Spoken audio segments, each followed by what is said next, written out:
Hi అండి. Welcome to Ramya kitchen. ఇవాటి మన వీడియోలో వచ్చేసి హెల్తీగా ఇంట్లోనే ఈజీగా చేసుకునేలా ఐస్ క్రీమ్ చూపించబోతున్నానండి. సమ్మర్‌లో పిల్లలు ఇంట్లో ఉంటారు కాబట్టి ఎప్పుడైనా ఐస్ క్రీమ్ అడిగినప్పుడు ఇంట్లో ఉండే వాటితోనే ఇలా సింపుల్‌గా చేసేయండి ఐస్ క్రీము. బయట వందలకు వందలు పెట్టి ఐస్ క్రీమ్ కొనే బదులు ఇలా ఇంట్లోనే ఈజీగా చేసుకోవచ్చండి. ఫస్ట్ ఒక వెడల్పాటి కడాయి తీసుకోండి. దాంట్లోకి ఫుల్ క్రీమ్ పాలనుంటాయండి ప్యాకెట్ మీద. అలాంటి పాలు నేను 2 ప్యాకెట్లు తీసుకున్నానండి. మీరు నార్మల్ పాలు పోసినా కూడా ఐస్ క్రీమ్ అనేది టేస్టీగానే వస్తుందండి. లేదంటే మీరు ఇంట్లో యూజ్ చేసే రెగ్యులర్ పాలు తీసుకున్నా కూడా ఐస్ క్రీమ్ అనేది వచ్చేస్తుందండి. అలాగే గ్యాస్ అనేది సిమ్లో పెట్టేసుకొని పాలు మరిగించుకోవాలండి. పాలు మరిగించుకునేటప్పుడు గరిటె పెట్టి తిప్పుతూ ఉండాలండి. ఇలా తిప్పడం వలన పాలు అనేది పొంగు రాకుండా ఉంటాయండి. నేను ఈ పాలకు 1/4 కప్పు వరకు షుగర్ తీసుకుంటున్నానండి. మీరు కొంచెం స్వీట్ ఎక్కువగా తినే వాళ్ళైతే 1 కప్పు వరకు షుగర్ తీసుకోండి. కరెక్ట్ క్వాంటిటీ సరిపోతుందండి. అంటే లీటర్ పాలకు 300 గ్రామ్స్ వరకు షుగర్ తీసుకుంటే సరిపోతుందండి.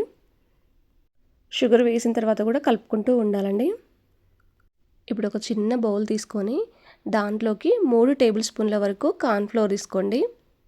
లేదంటే మీ దగ్గర కస్టర్డ్ పౌడర్ ఉంటే ఆ కస్టర్డ్ పౌడర్ కూడా 3 టేబుల్ స్పూన్ల వరకు తీసుకోండి. దీంట్లోనే కాచి చల్లార్చిన పాలండి ఒక హాఫ్ గ్లాస్ వరకు తీసుకున్నాను. ఈ పాలు కొద్ది కొద్దిగా పోసుకుంటూ ఉండలు లేకుండా కలుపుకోండి. మీరు వేడి వేడి పాలు తీసుకుంటే గడ్డగట్టిపోతుందండి కార్న్ ఫ్లోర్ అనేది. అందుకని పాలు అనేది చల్లగా లేదా గోరువెచ్చగా ఉన్నప్పుడైనా తీసుకోండి. మనకెక్కడా కూడా ఉండనేది తగలకుండా ఉండాలండి. మీకు వీడియోలో చూపిస్తున్నాను చూడండి, స్పూన్తో ఆ విధంగా కలుపుకోవాలండి. మీరు కస్టర్డ్ పౌడర్ తీసుకుంటే కొంచెం షుగర్ తక్కువగా వేసుకుంటే సరిపోతుందండి. కార్న్ ఫ్లోర్ తీసుకుంటే కొంచెం షుగర్ ఎక్కువగా వేసుకోవాలి. పాలు అనేది ఒక 5-6 నిమిషాల పాటు మరిగించుకోవాలండి. పాలు మనం పోసిన క్వాంటిటీ కంటే మనకు కొంచెం తగ్గాలండి. మీకు కనిపిస్తుంది కదా వీడియోలో, ఆ విధంగా తగ్గాలండి. అలాగే అంచుల వెంబడి కూడా ఉండకుండా చూసుకోవాలి అట్టులాగా. ఇప్పుడు మనం కలుపుకున్న కార్న్ ఫ్లోర్ పిండి అనేది దీంట్లో పోసేయండి. పోసిన వెంటనే ఉండలు లేకుండా కలుపుకోండి. ఎందుకంటే అడుగు భాగం అనేది గడ్డలాగా ఉంటుందండి.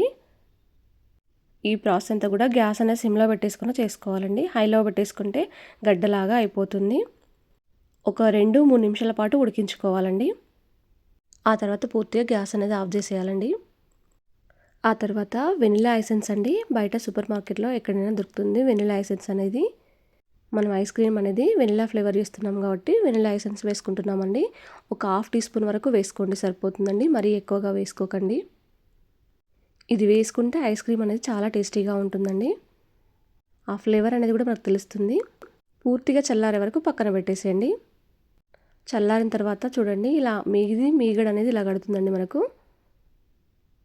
ఇదంతా ఒకసారి లైట్గా కలిపేసుకొని చూడండి, చల్లారిన తర్వాత మనకు గట్టిగా ఉండకూడదండి. ఇలా వాటర్ వాటర్ లాగా ఉండాలి కొంచెం లైట్గా. ఇప్పుడు మిక్సీ జార్లోకి కొద్ది కొద్దిగా వేసేసుకోండి. నేను చిన్న మిక్సీ జార్ తీసుకుంటున్నానండి. మీరు కావాలంటే పెద్ద మిక్సీ జార్ తీసుకొని అంతా ఒకేసారి పట్టేసుకోండి. ఒక 3-4 సార్లు తిప్పితే మనకి ఇలా లిక్విడ్ లాగా వస్తుందండి. ఈ మిక్సీలో వేసుకొని తిప్పడం అనేది కంపల్సరీగా చేయాలండి. అలా చేస్తేనే ఐస్ క్రీమ్ అనేది బయట కొన్నట్టుగా వస్తుందండి. నేను 2 సార్లు మిక్సీ పట్టేసుకొని ఒక గ్లాస్ బౌల్లోకి తీసుకున్నానండి. మీరు కావాలంటే ఇంట్లో ఉండే స్టీల్ బౌల్తో తీసుకున్నా కూడా ఐస్ క్రీమ్ అనేది పర్ఫెక్ట్గా వస్తుందండి. కాకపోతే మీరు ఏ బౌల్లో తీసుకున్నా కూడా ఆ బౌల్కు నిండుగా తీసుకోండి సరిపోతుంది. ఇప్పుడు దీనిపైన మూత పెట్టకుండా ఫస్ట్ ఒక ప్లాస్టిక్ కవర్ లాంటిది పెట్టేసేయండి. మీరు గ్లాస్ తీసుకుంటే గ్లాస్కి రబ్బర్ వేసేయండి ఇలా కవర్ పెట్టేసి. నాకు మూత అనేది పర్ఫెక్ట్గా పడుతుంది కాబట్టి నేను రబ్బర్ అనేది వేయట్లేదండి. ఇలా కవర్ పెట్టి మూత గట్టిగా పెట్టడం వలన మనకు వాటర్ బబుల్స్ అనేది పైన రాకుండా ఉంటాయండి. కవర్ పెట్టకపోతే మనకు వాటర్ బబుల్స్ అనేది వస్తాయండి. డీప్ ఫ్రిడ్జ్లో ఒక నైట్ అంతా పెడితే మనకు ఐస్ క్రీమ్ అనేది రెడీ అయిపోతుందండి. నేను నైట్ అంతా పెట్టాను డీప్ ఫ్రిడ్జ్లో. ఇప్పుడు మార్నింగ్ తీసి చూస్తున్నానండి. చూడండి, మనకు వాటర్ బబుల్స్ కానీ ఎక్కడ రాలేదు. ఒక గరిటెతో తీసుకుంటున్నానండి. ఒక ప్లేట్లో పెట్టేసుకుంటున్నాను నేను, చిన్న ప్లేట్లో. చూడండి ఐస్ క్రీమ్ అనేది ఎంత బాగా వచ్చిందో. పైన గార్నిష్ కోసమని మీరు బాదం, జీడిపప్పు లేదంటే ఇలాగా టూటీ ఫ్రూటీ కూడా వేసుకోవచ్చండి. ఒక బౌల్లో ఐస్ క్రీమ్ వేసిస్తే ఎంచక్కా పిల్లలు ఎంజాయ్ చేస్తూ తింటారండి. ఈ వీడియో మీకు నచ్చినట్టయితే మీ ఫ్రెండ్స్కి రిలేషన్కి షేర్ చేయండి. ఒకవేళ మీరు ఈ రెసిపీ ట్రై చేస్తే ఎలా వచ్చిందో నాతో షేర్ చేసుకోవడం మాత్రం మర్చిపోవద్దండి.